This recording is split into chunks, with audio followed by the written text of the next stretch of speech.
소소한 일상을 누리며 평온함이 가득한 내가 살고 있는 마을에 폭탄을 몸에 지닌 강도가 나타나 은행을 털어가겠다는 일이 눈앞에서 벌어졌다면 과연 현실이라 믿어질까요? 알고 보니 강도를 협박했던 단서들이 존재하고 그를 조종하는 범인이 따로 있으며 거기다 경찰들은 범인의 수를 이겨내지 못하고 수사에 난항을 겪는다. 꼭 영화 소울을 그대로 옮겨놓은 듯한 내용이죠. 그런데 우리에게 경각심을 주기로 작정이라도 한 듯 이런 일이 실제로 일어납니다. 미국 펜실베니아주의 작은 마을 이리시. 그곳에 위치한 PNC 은행으로 게스마크가 적힌 흰 티셔츠를 입은 한 남성이 들어옵니다. 그는 지팡이를 짚고 사탕을 먹고 있었고 대기하는 사람들 뒤로 줄을 서고 있었는데요. 그리고 자기 순서가 다가오자 침착하게 은행 직원에게 25만 달러를 내놓으라고 얘기합니다. 지금 내 목에는 폭탄과 지팡이에는 총이 장착되어 있습니다. 내가 제시한 돈을 주면 별일 없이 지나갈 수 있어요. 그렇게 그는 은행에 있던 8,700달러를 받아 차를 타고 도주하다가 5분 만에 출동한 경찰에 의해 검거되는데요. 경찰은 그 과정에서 그로부터 뜻밖의 이야기를 듣게 됩니다. 그의 이름은 브라이언 웰스, 직업은 동네 피자 가게의 배달원이었죠. 웰스의 주장은 이러했습니다. 사건 발생 1시간 전 피자 배달을 하던 중 흑인들이 그에게 폭탄을 설치하면서 은행을 털어오라 협박을 했다고 하는데요. 그러면서 자신의 몸에 채워진 폭탄을 최대한 빨리 제거해달라고 애원했습니다. 경찰과 브라이언 웰스가 대치를 벌이던 중 폭탄은 굉음과 함께 폭발했고 결국 그는 그 자리에서 사망하고 말았습니다. 그의 사망에는 의문점이 투성이었습니다. 은행 강도는 보통 다른 사람을 인질로 잡고 돈을 요구하는데 자기 스스로를 인질로 잡고 협박을 하는 경우는 처음이야. 범인들이 남긴 문서 역시 의심스러운데요. 웰스 당신, 서두르지 않거나 명령에 불복종하거나 경찰에 신고하면 모두 죽는다. 그리고 경찰, 너희들이 우리보다 더 뛰어나거나 똑똑하다고 생각하지 마라. 협박을 당했던 은행 직원은 물론이고 경찰, 그리고 폭탄을 차고 은행 강도 역할을 강행했던 웰스에 대한 협박과 경고의 메시지가 담겨 있었기 때문이죠. 심지어 은행을 털고 나서 어디로 이동해야 하는지, 폭탄 제거할 수 있는 열쇠가 있다는 등 소름이 돋을 만큼 상세하게 적힌 설명서 또한 의심을 사기에 충분했죠. 그렇다면 과연 문서에 적힌 대로 폭탄을 제거하려 했다면 웰스는 무사히 살아남을 수 있었을까요? 경찰과 저는 문서에 적힌 지시문을 따르면 폭탄을 제거할 수 있는 열쇠를 찾을 수 있는지 실험을 해보았습니다. 하지만 역시 용의자들의 목적은 돈보다는 웰스의 목숨이었군요. 지시문에 적힌 열쇠가 들어있다는 그 병은 빈 병이었습니다. 다시 말해 애초에 열쇠는 존재한 적도 없는 것이었죠. 또 한 가지, 웰스는 피자 가게로 출근할 때까지만 해도 게스 티셔츠를 입고 있지 않았다는 정황이 목격되었습니다. 그 말인 즉슨 그 옷 또한 용의자들이 범행을 위해 입혔을 가능성이 거의 100%에 가깝다는 걸 말해주죠. 그의 집을 탐색하고 주변 사람들의 이야기를 들어봐도 범행에 대한 동기는 전혀 찾을 수 없었습니다. 그래서 저는 즉시 웰스가 범행을 저지르기 전 피자를 배달한 장소부터 찾아가 보기로 했습니다. 특이한 건 가정집이나 어떠한 건물이 아니라는 건데요. 으스스하고 사람 한 명 다니지 않는 야산이었고 송전탑만 덩그러니 있을 뿐이었죠.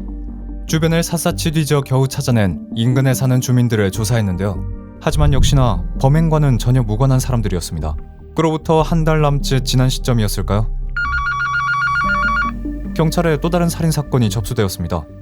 그런데 여기서 특이한 점은 웰스 사건 범행 장소와 그렇게 멀지 않은 곳에서 일어난 일이라는 건데요. 그 둘 사이에 무슨 연관이라도 있는 걸까요?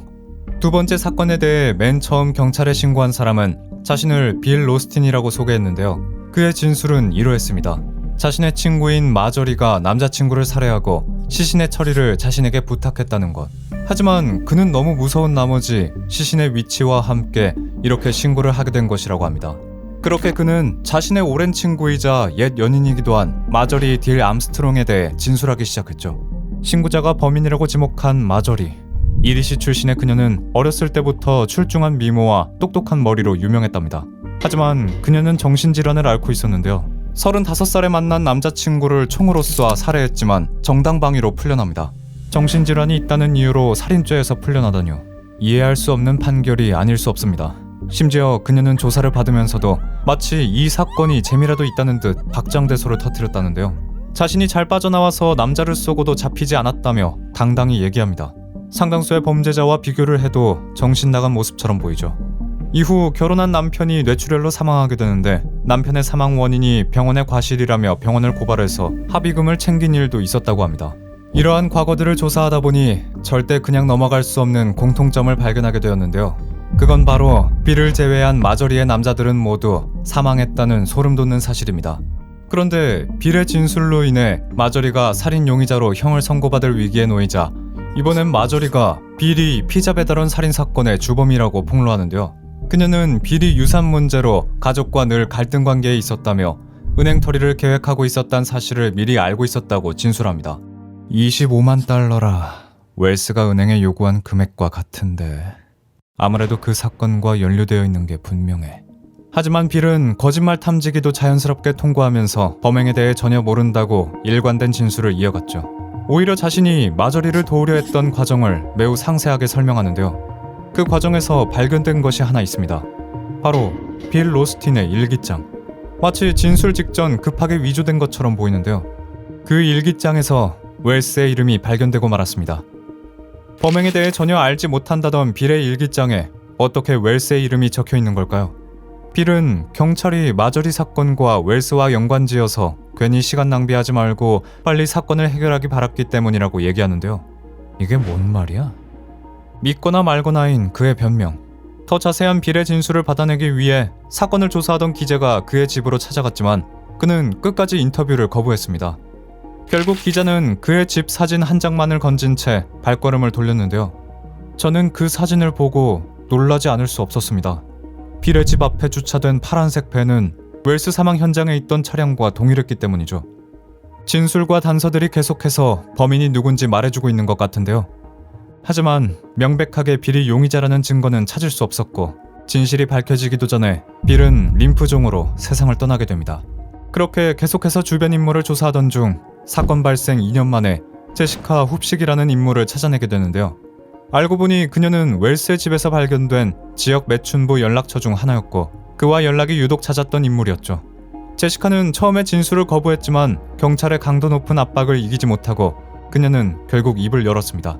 제시카는 마약상 케네스 반스에게 마약을 꾸준히 구매해왔답니다. 폭발 사건이 있기 한 달 전쯤 협박해서 다투기 쉽고 경찰에 신고하지 않을 그런 멍청한 녀석으로 한 명 알아와봐. 그 대가로 돈을 주지.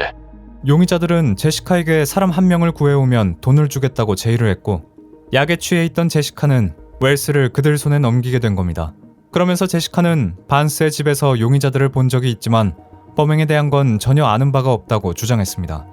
그리고 이 사건과 연루된 또 한 사람이 나타나는데요. 그는 제시카와 오랜 시간 마약을 암암리에 거래해온 마약상 반스. 거기다 마저리의 오랜 낚시 친구이자 범행을 주도적으로 계획할 때 적극적으로 가담한 인물로 보였습니다. 반스는 자신의 죄목을 조금이라도 덜어내기 위해 수사에 적극적으로 협조를 하기 시작했습니다.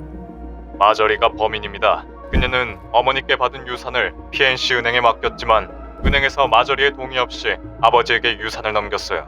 이에 양심을 품고 그녀는 아버지와 은행에게 보복하려고 했고 나에게 아버지를 죽여달라고 요구했습니다.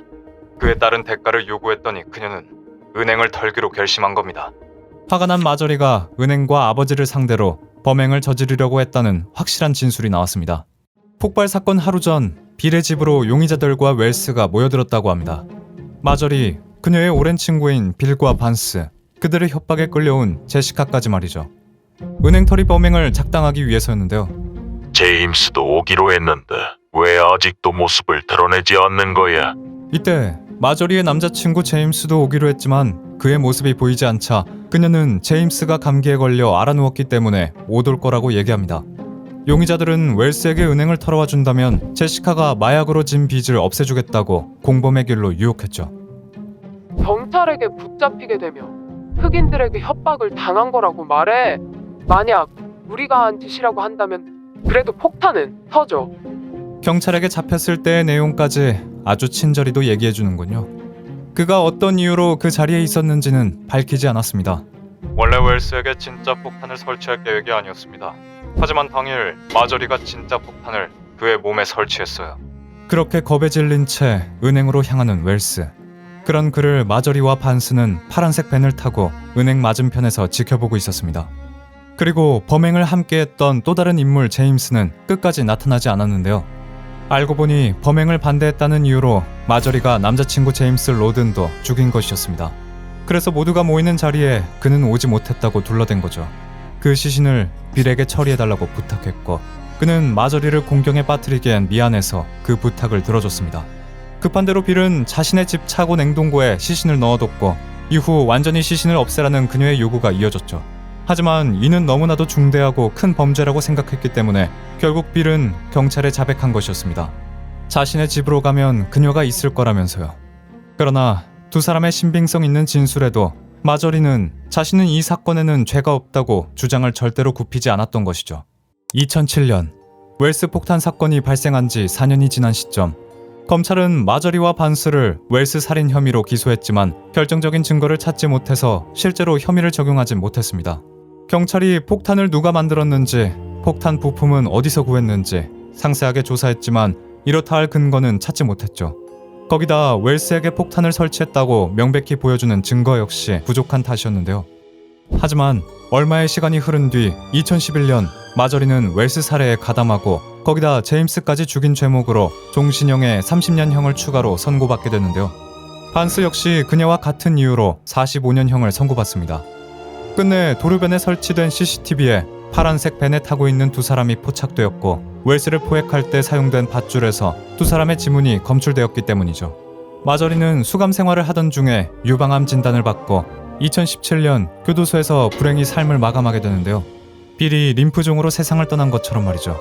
마치 짝이라도 한 듯 반스도 원래 당뇨를 앓고 있었는데 병세가 더욱 악화되었는지 마저리가 죽은 지 2년 뒤 역시 교도소에서 사망합니다. 결국 사망자는 있지만 살인자는 없는 아이러니한 상태로 주요 용의자들이 모두 사망하면서 사건은 해결하기 어려운 상태로 빠져버리고 말았죠. 자신의 죄목을 조금이라도 줄이려다가 서로를 배신하는 이기심과 분노 때문에 억울하게 목숨을 잃은 피해자들의 원한과 용의자에 대한 처벌은 명쾌하게 풀리지 못하게 되었는데요. 오래전에 발생한 사건이지만 죽어나간 사람들이 많고 연루된 사건이 많았기 때문에 사람들은 여전히 끔찍한 사건으로 기억을 하고 있습니다.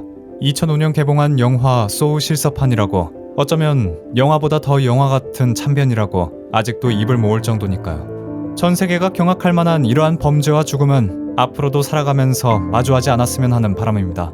나와 전혀 상관이 없는 사람이라 하더라도요.